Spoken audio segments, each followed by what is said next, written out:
ಆರಾಧ್ಯ ದೇವರಾಗಿರುವ ಮಹಾದೇವನ ಹೃದಯ ಮಂದಿರದಲ್ಲಿ ನೆನೆದು ಕರ್ನಾಟಕ ರಕ್ಷಣಾ ವೇದಿಕೆ ತಾಲೂಕಾ ಘಟಕ ಕಮಲಕಟ್ಟಿಯಿಂದ ಮುದೋಳು ಗ್ರಾಮದಲ್ಲಿ ಮಹಾದೇವ ಜಾತ್ರಾ ಮಹೋತ್ಸವದ ಅಂಗವಾಗಿ ಗಡಿ ಕನ್ನಡೋತ್ಸವ ಮತ್ತು ಸಾಂಸ್ಕೃತಿಕ ಕಾರ್ಯಕ್ರಮವನ್ನು ಆಯೋಜನೆ ಮಾಡಿರುವ ಕರ್ನಾಟಕ ರಕ್ಷಣಾ ವೇದಿಕೆಯ ತಾಲೂಕಾ ಘಟಕ ಕಮಲಗರಕ್ಕೆ ಅಭಿನಂದನೆ ಮತ್ತು ಕೃತಜ್ಞತೆಯನ್ನು ಸಲ್ಲಿಸುತ್ತಾ, ವಿಶೇಷವಾಗಿ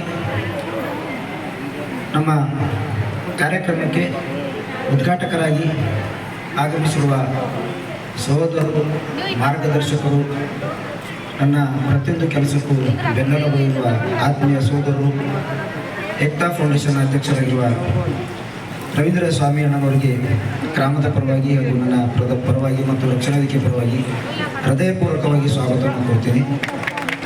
ಅದೇ ರೀತಿಯಾಗಿ ಬೀದರ್ ಆಗಿರ್ಬೋದು, ಕಮಲಕರ್ ಆಗಿರ್ಬೋದು, ಬಾಲ್ಕಿ ಆಗಿರ್ಬೋದು, ಔರಾದ್ ಆಗಿರ್ಬೋದು, ಬಸವಕಲ್ಯಾಣ ಆಗಿರ್ಬೋದು, ಚುಡುಪ ಆಗಿರ್ಬೋದು, ಹುಣಸೂರು ಆಗಿರ್ಬೋದು, 8 ತಾಲೂಕಾ ಕೇಂದ್ರಗಳಲ್ಲಿ ನಾಡಿನ ಮತ್ತು ಜನರ ಯಾವುದೇ ಸಮಸ್ಯೆ ಇದ್ದರೂ ಸಹ ವಿಶೇಷವಾಗಿ ನನ್ನ ಜೊತೆ ಬೆನ್ನೆಲುಬಾಗಿ ನಿಂತುಕೊಂಡು ನಾನು ಎಷ್ಟೇ ನಾಳೆ ಇಷ್ಟು ಜನ ಹುಡುಗರು ನಿಮ್ಮ ಜೊತೆ ಕರ್ಕೊಂಡು ಬರ್ಬೇಕಂದಾಗ ರಾತ್ರಿ ಎಷ್ಟು ಗಂಟೆಗೆ ಹೇಳಿದ್ರು ಸಹ ಬೆಳಗ್ಗೆ 10 ಗಂಟೆಗೆ ಅಷ್ಟು ಜನ ಹುಡುಗರನ್ನ ಕರ್ಕೊಂಡು ಬರ್ತಕ್ಕಂಥ ಯುವಕ ಅವರ ತಾಲೂಕಾ ಅಧ್ಯಕ್ಷರಾಗಿರುವ ಅನಿಲ್ ರೆಡ್ಡಿ ಅವರಿಗೂ ನನ್ನ ಹೃದಯಪೂರ್ವಕ ಅಭಿನಂದನೆಗಳನ್ನು ಸಲ್ಲಿಸ್ತೇನೆ. ಅದೇ ರೀತಿ ಹುಮ್ನಾಬಾದ್ ತಾಲೂಕಾ ಅಧ್ಯಕ್ಷರಾಗಿರುವ ಸಚಿನ್ ಟಿಪ್ಶೆಟ್ಟಿ, ಜಿಲ್ಲಾ ಕಾರ್ಯದರ್ಶಿಯಾಗಿರುವ ವಿವೇಕ್ ನಿರ್ಮಳೆ, ಪ್ರತಿಯೊಂದು ಕೆಲಸಕ್ಕೂ ನನ್ನ ಜೊತೆ ಇರುವ ನನ್ನ ಕೆಳ ಹಂತದ ನನ್ನ ನಂತರ ಹುದ್ದೆಯಲ್ಲಿರುವ ನನ್ನ ಸಹೋದರ ವಿಶ್ವನಾಥ್ ಗೌಡ, ಜಿಲ್ಲಾ ಪ್ರಧಾನ ಕಾರ್ಯದರ್ಶಿ, ಅವರಿಗೂ ಹೃದಯಪೂರ್ವಕ ಕೃತಜ್ಞತೆ ಮತ್ತು ಅಭಿನಂದನೆ ಸಲ್ಲಿಸ್ತೇನೆ. ಅದೇ ರೀತಿ ಕರವೇ ಜಿಲ್ಲಾ ಉಪಾಧ್ಯಕ್ಷರಾಗಿರುವ ಸೋಮಶೇಖರ್ ಸಜ್ಜನ್ ಅವರಿಗೂ ಸಹ ಹಾರ್ದಿಕವಾಗಿ ಸ್ವಾಗತವನ್ನು ಕೋರುತ್ತೇನೆ.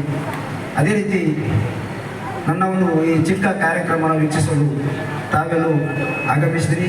ಎಲ್ಲರಿಗೂ ವಿಶೇಷವಾಗಿ ಎಲ್ಲರ ಪಾದಗಳಿಗೆ ನಾನು ಹಣೆಯನ್ನು ಮಣಿಯುತ್ತೇನೆ. ಪ್ರತಿ ವರ್ಷ ಯಾವುದೋ ಒಂದು ನಮ್ಮ ಸಂಸ್ಥೆ, ಆ ಸಂಸ್ಥೆಯಿಂದ ನಾವು ಕಾರ್ಯಕ್ರಮ ಆಯೋಜನೆ ಮಾಡ್ತಾ ಇದ್ವಿ. ಈ ವರ್ಷ ಡಿಸೆಂಬರ್ 27ನೇ ತಾರೀಕು ಬೆಂಗಳೂರು ಮಹಾನಗರದಲ್ಲಿ ಒಂದು ಐತಿಹಾಸಿಕ ಹೋರಾಟ ನಡೆಯಿತು. ಆದರೆ ಕೆಲವೊಂದು ಜನ ಗೊತ್ತೇ ಹೋರಾಟದ ವಿಷಯ.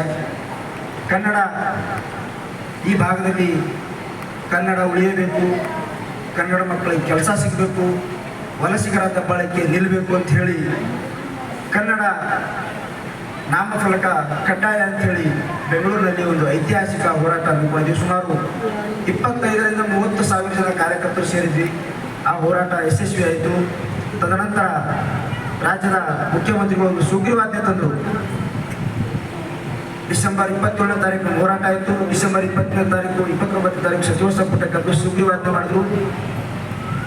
ರಾಜ್ಯದ ಕಟ್ಟ ಕಡೆಯ ಗ್ರಾಮದಿಂದ ಬೆಂಗಳೂರು ನಗರದವರೆಗೂ ಎಲ್ಲ ಅಂಗಡಿ ಮುಂಗಟ್ಟುಗಳಾಗಿರ್ಬೋದು, ಶಾಲಾ ಶಿಕ್ಷಣ ಸಂಸ್ಥೆಗಳಾಗಿರ್ಬೋದು, ಮಾಲ್ಗಳಾಗಿರ್ಬೋದು, ಹೋಟೆಲ್ಗಳಾಗಿರ್ಬೋದು, ಕಡ್ಡಾಯವಾಗಿ ಕನ್ನಡವನ್ನು ತಮ್ಮ ಅಂಗಡಿಯ ನಾಮಫಲಕದಲ್ಲಿ ದೊಡ್ಡದಾಗಿ ಪ್ರತಿಶತ 100ರಲ್ಲಿ 60% ಕನ್ನಡ ಕಡ್ಡಾಯ ಮಾಡಬೇಕಂತ ಹೇಳಿ ಸಿದ್ದರಾಮಯ್ಯನವರು ಆರ್ಡರ್ ಮಾಡಿದ್ರು. ಬಿಲ್ ಪಾಸ್ ಮಾಡಿದ್ರು. ಸುಗ್ರೀವಾಜ್ಞೆ ಮಾಡಲೇಬೇಕು. ಒಂದೊಂದು ಸಾರಿ ಸಚಿವ ಸಂಪುಟದಲ್ಲಿ ಅನುಮೋದನೆಗೊಂಡು ಸಹ ಆರಂಭಿಸೋದು ಕೆಲಸ ಆಗಲ್ಲ. ಆ ನಮ್ಮ ಹೋರಾಟ ಕಮಲದು ಎಲ್ಲ ರಾಜ್ಯಾದ್ಯಂತ ಇವತ್ತು ನಾವು ಎಂದು ಬೆಂಗಳೂರು ನೋಡ್ತಾ ಇರ್ಬೋದು, ಆಟೋದಲ್ಲಾಗಿರ್ಬೋದು, ಹೋಟೆಲ್ಗಳಾಗಿರ್ಬೋದು, ಕನ್ನಡವೇ ಭಾಳ ಅಪ್ರೂವ್. ಎಲ್ಲೋ ಒಂದು ನಾವು ಸಣ್ಣ ಒಂದು ಅಲ್ಪ ಭಾಷಿಕರಾಗಿದೆ ಬೆಂಗಳೂರಿನಾಗ. ಇವಾಗ ಹೋಗೋದು ಭಾಳ ಖುಷಿ ಆಗ್ತದೆ. ಬೆಂಗಳೂರು ಎಲ್ಲ ಕಡೆ ಕನ್ನಡಮಯ ಆಗಿದೆ. ಮತ್ತು ಅದೇ ರೀತಿ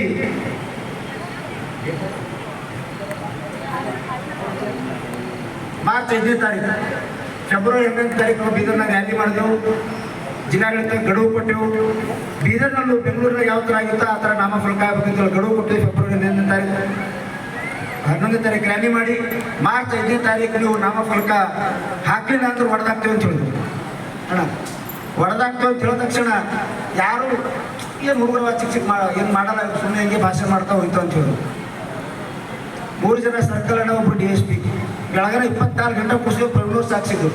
ಬೆಳಗಾನ ನಮ್ಮ 35 ಪೊಲೀಸರು ನಮ್ಮ ಪೊಗಳೆಲ್ಲ ಇದು ಮಾಡಿ ಅಂದ್ರೆ ಬಿಟ್ಟಿಲ್ಲ. ಮಾರ್ಚ್ 5ನೇ ತಾರೀಕಿಗೆ ಎಲ್ಲ ಊರುಗಳು ಬಿಸಾಕ್ತಿದ್ರು.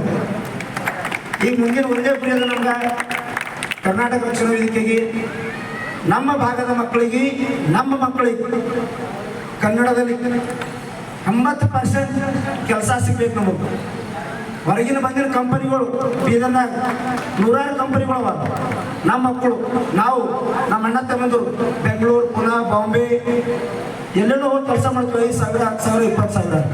ಇಲ್ಲಿ ಕೋಲಾರ ಇಂಡಸ್ಟ್ರಿ ಇರೋದಾಗ ಹೋಗ್ಬಿಡಿದ್ರು ಅಣ್ಣ. ನಮ್ಮ ಮಕ್ಕಳಿಗೆ ಹೊಲಸು ಬಾಸದ ಕೆಲಸ, ವಾಚ್ಮೆನ್ ಕೆಲಸ, ಪ್ಯೂನ್ ಕೆಲಸ, ಅಟೆಂಡರ್ ಕೆಲಸ ಕೊಡ್ತಾರೆ.